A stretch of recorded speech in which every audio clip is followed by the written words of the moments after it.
오늘 우리에게 주시는 하나님의 말씀은 누가복음 2장 8절에서 14절까지 말씀입니다. 누가복음 2장 8절에서 14절까지 신약성경 89쪽에 있습니다.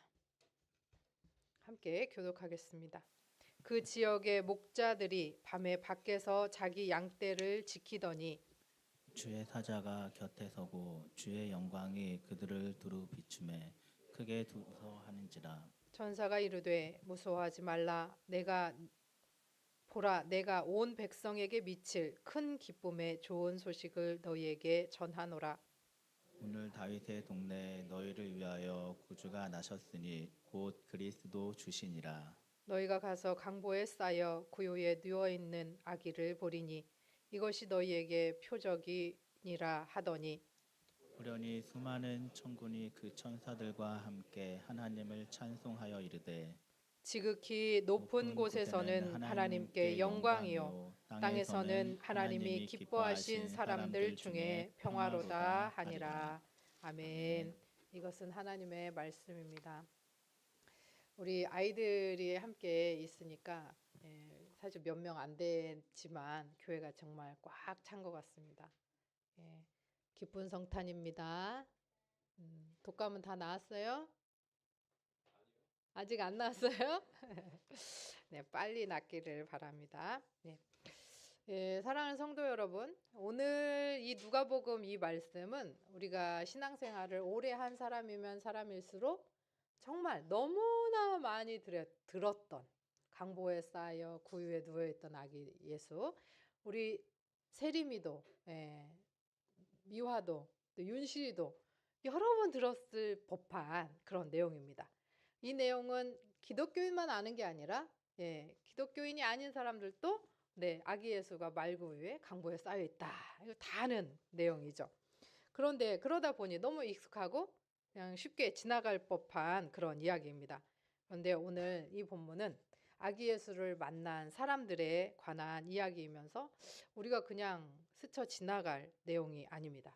왜냐하면 우리는 지금 직접 아기 예수를 만날 수 없는 시대에 살고 있고 이 성경 말씀은 아기 예수를 직접 만난 사람들의 이야기이기 때문에 우리가 과거로 시간 여행을 하는 것과 같기 때문에 그렇습니다.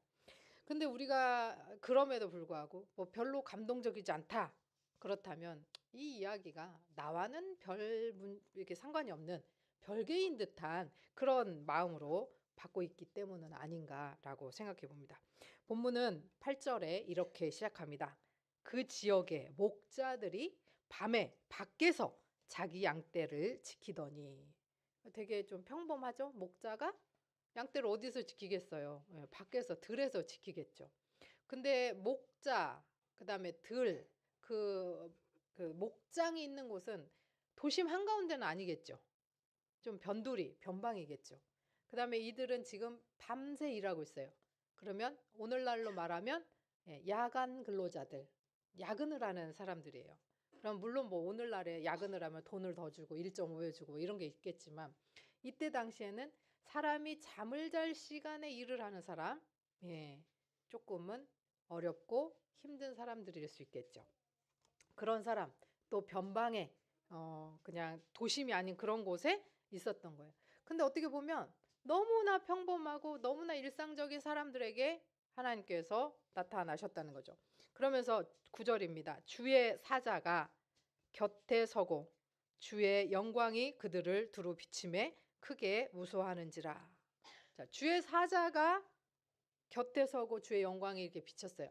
평범한 상황 속에 그냥 일상적으로 있을 수 있는 그런 상황 속에 주의 사자와 주의 영광이 비치니까 이제는 이 장면이 이곳이 이 목자들이 있는 이곳이 평범한 곳이 아닌 하나님이 역사하시고 하나님이 섭리하시고 하나님이 말씀하시는 곳이 되었다라고 하는 겁니다.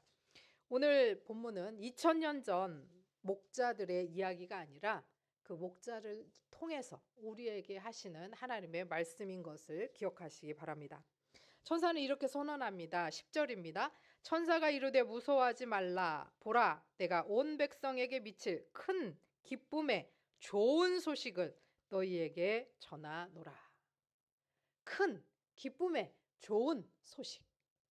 예, 좋은 말이 다 들어가 있는 것 같아요. 그 소식을 목자들에게 전해줍니다. 이것은 뭐 목자들에게 큰 기쁨의 좋은 소식이 뭘까요? 너네 이제 야근 안 하게 해줄게. 이게 기쁨의 소식일 수 있죠.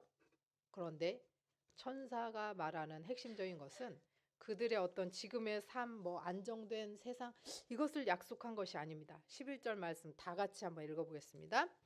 오늘 다윗의 동네에 너희를 위하여 구주가 나셨으니 곧 그리스도 주시니라. 예, 그리스도라고 하는 말은 기름 부음을 받은 자, 그러니까 메시아를 뜻하는 거죠. 구주도 마찬가지죠. 그러니까 다윗의 동네에 너희를 위해서, 목자들 너희들을 위해서 구주가 나셨는데 그리스도 주시다. 너희를 구원할 자, 구원자, 기름 부음을 받은 자, 메시아가 오셨다라고 하는 거예요. 그러면 그 메시아는, 그 구주는 너희들을 그냥 조금 안정된 삶으로 야근을 끝내주고 조금 밖에서 일하지 않고 실내에서 일할 수 있도록 바꿔주는 그 정도로 하기 위해서 오신 분이 아니고 새로운 시간을 주고 새로운 생명을 주고 새로운 문화를 열어주면서 그리고 그들을 새로운 존재로 세워주시기 위해 오게 하셨다는 거예요. 그렇기 때문에 이 아기 예수는 측량할 수 없는 큰 기쁨의 좋은 소식. 그래서 우리를 처음부터 끝까지 송두리째 바꾸실 수 있는 하나님의 선물이라는 겁니다. 아기 예수가 아기가 태어나는 일은 요즘 출산율이 1이 안 돼요. 우리나라 0. 몇이에요. 그래서 아기가 태어나는 일이 굉장히 귀한 일이 돼버렸어요. 시골에서는 더 특히나. 그런데 2000년 전 이때 당시에 아기가 태어난다는 건 특별한 일이 아니에요. 어느 가정에나 몇 명씩 아기들이 태어났기 때문에 흔한 일이에요. 그리고 다윗의 동네에 아기가 태어난 거, 다윗의 동네라고 아기가 태어나지 않았겠어요? 그냥 너무나 평범한 일입니다. 그런데 오늘 다윗의 동네에 너희를 위하여 구주가 나셨으니 그리스도 주시니라. 이 말씀은 더 이상 다윗의 동네가 평범하지 않다는 거예요. 왜 그렇겠어요? 그리고 그 밤이, 아기 예수가 태어난 그 밤이 평범한 밤이 아니라는 거예요. 왜 그럴까요? 목자들이 놀란 이유는 아기가 태어났기 때문이 아니죠. 아기가 태어나서가 아니라 그 아기가 누구이기 때문에, 그 아기가 구주이기 때문에, 그 아기가 그리스도이기 때문에, 그 아기가 이제는 온 세상을 다른 세상으로 만들 하나님의 아들이기 때문에 놀랍고 귀하고 그런 것이죠. 평범하게 아기들은 태어날 수 있지만 아기 예수는 우리의 삶을 송두리째 바꿨다는 거예요. 목자들이 있던 곳은 아까 말씀드렸듯이 변방이었습니다. 그런데 그런 곳에 주님이 찾아오신 이유, 하나님께서 찾아오신 이유는 뭐 누가복음이 가난하고 힘없고 사회적인 약자, 여자들에게 관심이 많은 성경이어서도 그렇지만 가난한 자들에게만 예수님이 오셨냐? 자, 우리 윤실아, 예수님이 가난한 자들만 위해서 오셨을까? 아니지. 우리 윤실이 맞죠? 예수님이 가난한 자들에게, 병든 자들에게 관심이 있고 그들을 위해서 오신 건 맞지만 가난한 자들을 위해서만, 가난한 자들만 위해서 오신 것은 아니죠. 아니잖아요. 그래서 이들이 목자들을 천사가 찾아온 이유는 그들이 가난해서도 특별해서도 아닙니다. 오히려 그들은 밤에 자기의 처지에 맞게 일터를 찾아서 그 일을 성실하게 수행하고 있었던 사람이라는 거죠. 자기 자리를 지키고 있었던 사람. 오늘 이 장면은 우리에게 분명히 이야기합니다. 예수님은 자기의 일상에서 그곳이 어느 곳이든 간에 자기 자리를 지키는 사람, 성실하게 지키는 사람을 만나러 오신다. 그러면 그것은 오늘을 사는 우리들도 포함된다는 거죠. 아까 말씀드린 대로 야근을 하는 일용직 노동자, 직장에서 하루하루 정말 사표를 여기다가 품고 있으면서 이걸 내말어 하면서 매일매일을 버티는 직장인들, 그리고 집에서 아이들을 돌보는 가정주부, 또 관계의 무게를 안고 이 관계가 너무 어렵다라고 하면서 살아가는 이들, 그리고 아파서 병상에 누워있는 이들까지. 지금 자기의 삶의 자리를 살아내고 있는 모든 사람, 그 일상 속에서 한 시간 한 시간 순간순간에서 주님이 찾아오시고 그들을 만나 주신다는 겁니다. 그 증거가 뭐냐? 하나님께서 그렇게 일상을 살아가는 평범한 모든 이들에게 찾아오신다는 증거가 뭐냐? 12절 이것도 같이 읽어보겠습니다. 너희가 가서 강보에 쌓여 구유에 뉘어 있는 아기를 보리니 이것이 너희에게 표적이니라 하더라. 예, 표적이라는 것은 표시가 나는 기적이라는 거예요. 그 아기가 하나님의 아들 그리스도 주시다 구주시다라고 하는 표시가 뭐냐? 강보에 쌓여서 구유에 누워 있다는 거예요. 강보 모든 애기 태어나면 다 쌓여. 그 누울 곳이 필요해요. 근데 그 모든 아이들이 쌓여서 누이는 곳이 어디냐? 말구유였다는 거죠. 그래서 하나님께서 가난한 이들만 위해서 보내신 건 아니지만 가장 낮은 곳에 그러니까 말구유는 하나님이 어떤 분이신지 어떤 마음으로 아기 예수를 보내셨는지를 우리에게 나타내는 표적인 거죠. 하나님은 힘센 거, 권력, 영광 이런 걸로 당신을 드러내신 것이 아니라 가장 연약함, 가장 낮은 곳, 그곳을 선택하신 거예요. 그래서 말구유는 우연한 가난이 아니라 하나님께서 의도적으로 선택하신 곳이라는 거죠. 하나님의 의도적으로 내 마음은 이곳에 있다라고 말씀하신 것이죠. 그래서 이 표적은 높이 올라간 사람들이 아니라 낮은 곳에 있던 사람들에게까지 하나님의 영광이 미쳤음을 나타내 주는 것입니다. 그래서 어쩌면 그냥 강보에 쌓인 아기, 말구유에 누워있는 아기를 봤을 때 아기가 태어났는데 있을 곳이 없었나 보다 라고 생각할 수 있는 너무나 평범한 그 사건이 목자들의 눈에는 어떻게 보입니까? 하나님이 우리를 위해서 정말 오셨구나. 아기 예수가 우리를 위해서 오셨구나 라고 하는 표시가 나는 기적이 되었다라고 하는 겁니다. 여러분, 우리가 일상을 하루하루 버티고 견디고 살아가는 것, 숨쉬고 살아가는 것 그 자체가 어쩌면 하나님 앞에서는 충분한 일상입니다. 14절입니다. 지극히 높은 곳에서는 하나님께 영광이요 땅에서는 하나님이 기뻐하신 사람들 중에 평화로다. 천사들이 찬양합니다. 하나님께 영광, 땅에는 평화. 옆에 분과 인사해 봅시다. 하나님께 영광, 땅에는 평화. 네. 이 말씀은 아기 예수의 탄생이 얼마나 세상을 새롭게 하는가를 말해줍니다. 예수의 탄생은 하나님께 영광을 돌리며 하나님과 우리와의 관계를 회복시키고 또 이웃과의 관계, 사람과 사람과의 관계를 회복시킵니다. 아기 예수를 만났다는 것은 성탄 이야기를 잘 아는 것이 아닙니다. 지식적으로 잘 안다? 그건 예수님을 만난 것이 아닙니다. 여러분들은 아기 예수를 아는 사람으로 살아가기를 원합니까? 아니면 아기 예수를 만난 사람으로 살아가기를 원하십니까? 우리가 지키고 있는 12월 25일은 예수님이 태어난 날이다. OX. 네? O? 잠깐. 네. 목사님 왜 질문했을까? 윤실아. 아기 예수님이 태어난 날은 12월 25일이다. OX. 미안해요, 우리 친구들. X입니다. 아기 예수님이 태어난 날은 성경에 써있다, 안 써있다?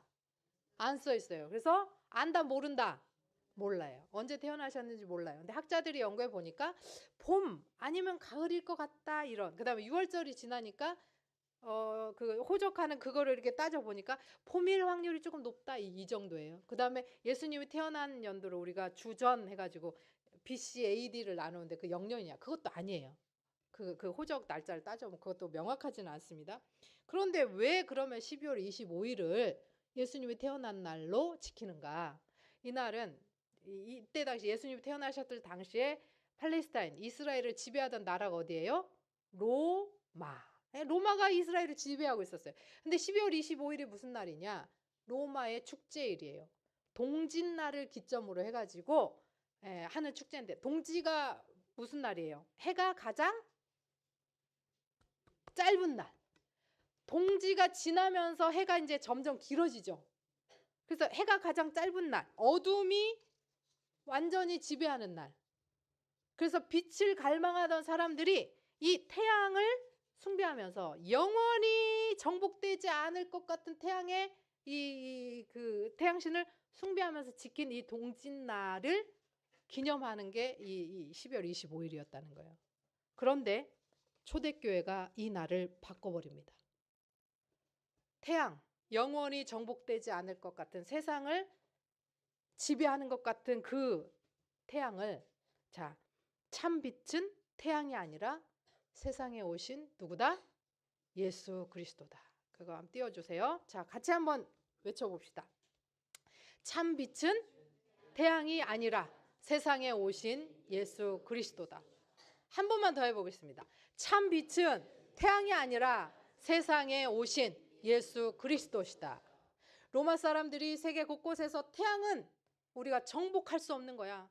그걸 두려워 떨고 있었는데 그 태양을 만드신 분이 누구예요? 하나님.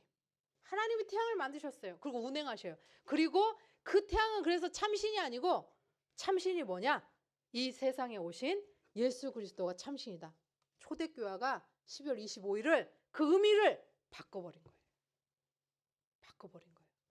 우리도 오늘 그 거짓 빛을 거부하고 참 빛인 예수 그리스도, 그래서 어두움 가운데 오신, 그래서 밝은 빛으로 오신 예수 그리스도를 이 세상의 참 빛으로, 나의 구주로 모셔드리는 거죠.